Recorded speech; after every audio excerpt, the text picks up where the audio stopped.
గత కొన్ని రోజులుగా సంధ్య థియేటర్‌లో జరిగిన ఘటనపై తెలంగాణ ముఖ్యమంత్రి రేవంత్ రెడ్డి, అలాగే కాంగ్రెస్ ప్రభుత్వం తీరు గమనిస్తే, ఈ కాంగ్రెస్ వాళ్ళు అక్కడి ఘటనలో మరణించిన మహిళకు కానీ, గాయపడి ఆసుపత్రిలో చికిత్స పొందుతున్న ఆ బాలుడికి కానీ న్యాయం కల్పించేందుకు కాకుండా, ఆ ఘటనను హైలైట్ చేస్తూ రేవంత్ సర్కార్ ఏడాది పాలనపై తీవ్రమవుతున్న విమర్శలు, నెగటివిటీని డైవర్ట్ చేయడం కోసమో, లేదంటే ఫిల్మ్ ఇండస్ట్రీని బ్లాక్ మెయిలింగ్ చేసి వాళ్ళ నుంచి ఏమైనా సొమ్ములు రాబట్టాలని కాంగ్రెస్ ప్రభుత్వం ఇలా డ్రామాలు చేస్తుందేమో అని అనుమానాలు మొదలయ్యాయి.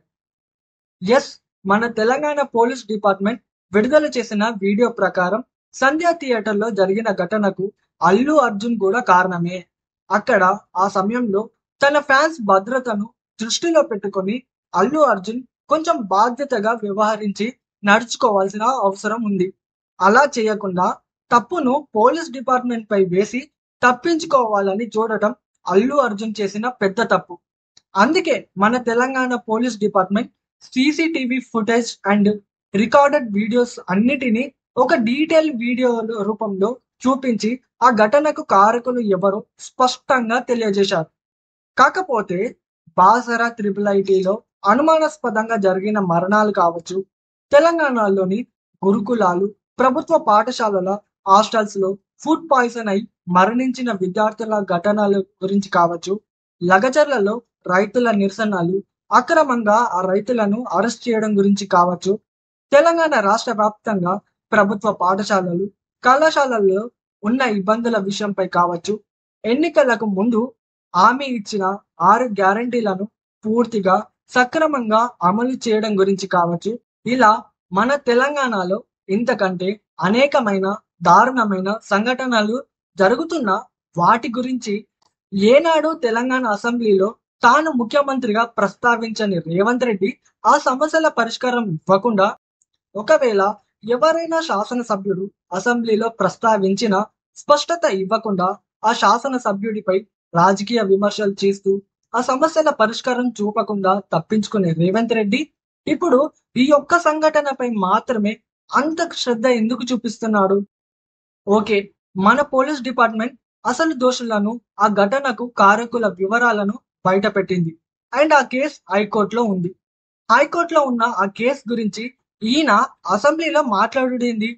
అక్బరుద్దీన్ అడిగిండట, ఈయన చెప్పిండట.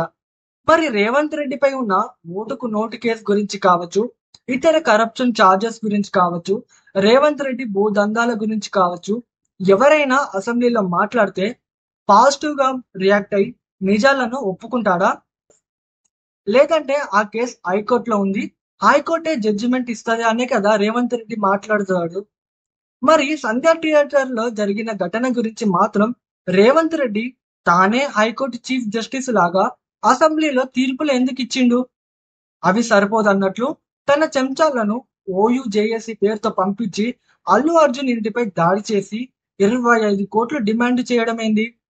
25 కోట్లు ఇయ్యకపోతేనట 1500 మందితో పోయి అల్లు అర్జున్ ఇంటిని ధ్వంసం చేశారట.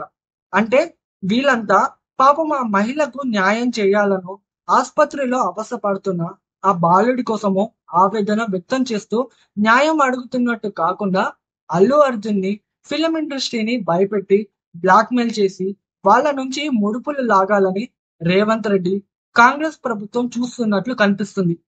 అయినా మనమంతా ఏం మాట్లాడినా, ఎంత మాట్లాడినా అనుమానితులను విచారణ చేసి ఈ ఘటనకు కారకులు ఎవరో తెలియజేసి శిక్ష విధించాల్సింది హైకోర్టు కనుక హైకోర్టు ఏం చెప్తుందో అని వెయిట్ చేద్దాం.